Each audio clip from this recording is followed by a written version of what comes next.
থাকার কারণে একটু কষ্ট হচ্ছে আপনাদের। আপনারা ইতিমধ্যেই জেনেছেন যে Turkish foreign minister Bangladesh visit করতে এসেছেন। বিশেষ করে 24-এর গণবিপ্লবের বা অভ্যুত্থানের পর যে সরকার গঠিত হয়েছে, সেই সরকার গঠন হওয়ার পরে তুরস্ক থেকে এটাই ছিল সর্বোচ্চ হাই প্রোফাইল একটি ডেলিগেশন। এই ডেলিগেশনে তার সাথে আরও গুরুত্বপূর্ণ ব্যক্তিরা রয়েছে।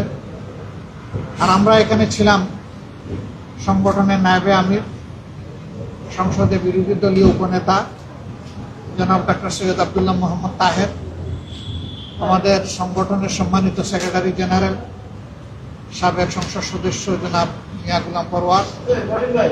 এরপরে আমরা সাথে ছিলেন ঢাকা দক্ষিণ মহানগরীর আমির, সংসদ সদস্য জনাব নুরুল ইসলাম বুলবুল, ঢাকা উত্তর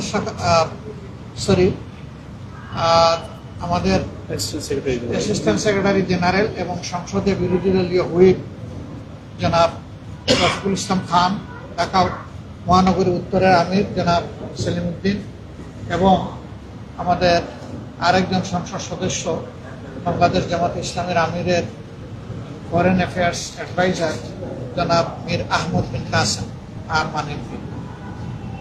আমরা প্রায় 1 ঘন্টা সময় একসাথে কাটালাম। দুই দেশের স্বার্থ সংশ্লিষ্ট বিষয়ে আমরা আলাপ আলোচনা করলাম। তাদের এই সফরকে আমরা বাংলাদেশের জনগণের পক্ষ থেকে স্বাগত জানিয়েছি। তুরস্ক আমাদের পরীক্ষিত দীর্ঘদিনের বন্ধু দেশ।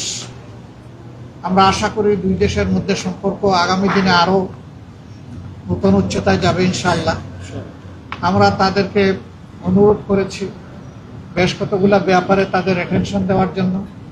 প্রথমত, রোহিঙ্গা ক্রাইসিস নিয়ে বাংলাদেশ যে সমস্যার মধ্যে আছে, এটার একটা যৌক্তিক সমাধানের জন্য তারা যেন আন্তর্জাতিক উদ্যোগের অংশ হিসাবে এগিয়ে এসে তারা দায়িত্ব পালন করেন। আমরা তাদেরকে ধন্যবাদ জানিয়েছি। বর্তমানে বাংলাদেশে রোহিঙ্গাদের জন্য তারাই সর্বোচ্চ অনুদান দিয়ে চলছেন এবং গোড়া থেকে এখন পর্যন্ত তারা আছেন, তাদেরকে ছেড়ে যান। আমরা এরপরে দুই দেশের মধ্যে ব্যবসা বাণিজ্যের বিভিন্ন ক্ষেত্র নিয়ে আলোচনা করেছি। বিশেষ করে আমাদের চামড়া শিল্প, আমাদের পাট শিল্প, গার্মেন্ট শিল্প, আমাদের শিক্ষা, স্বাস্থ্য, ডিফেন্স ইন্ডাস্ট্রি, এই সমস্ত বিষয়ে আমরা ফ্রুটফুল আলোচনা করেছি।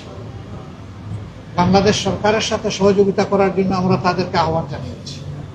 এট দ্য সেম টাইম বাংলাদেশে আইনের শাসন, অর্থনৈতিক ক্ষেত্রে সুশাসন, ব্যাংক বিমার ক্ষেত্রে নৈরাজ্য বন্ধ করা এবং বিচারে স্বচ্ছতা নিশ্চিত করা, এই সমস্ত বিষয়ে তাদের পক্ষ থেকে বন্ধু রাষ্ট্র হিসাবে করণীয় কিছু থাকলে সেইটাও তারা যাতে পালন করতে পারে, সেই ব্যাপারে আমরা তাদেরকে পরামর্শ দিয়েছি, অনুরোধ করেছি।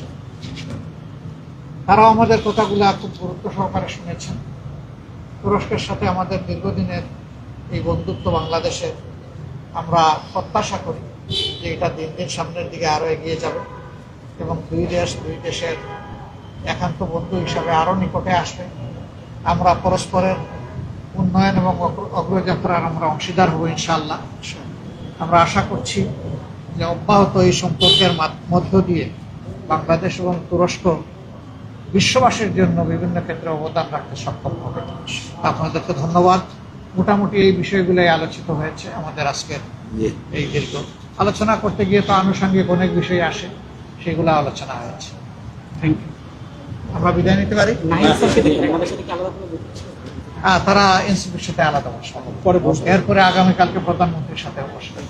আজকে পররাষ্ট্র মন্ত্রণালয়ের সাথে তাদের বৈঠক হয়েছে, অনেকগুলো প্রোগ্রাম তাদের আছে এবং আজকে তারা রোহিঙ্গা ক্যাম্পও কক্সবাজারে পরিদর্শন করতে গিয়েছিলেন, সেটাও তারা করে। Thank you. আসসালামু আলাইকুম।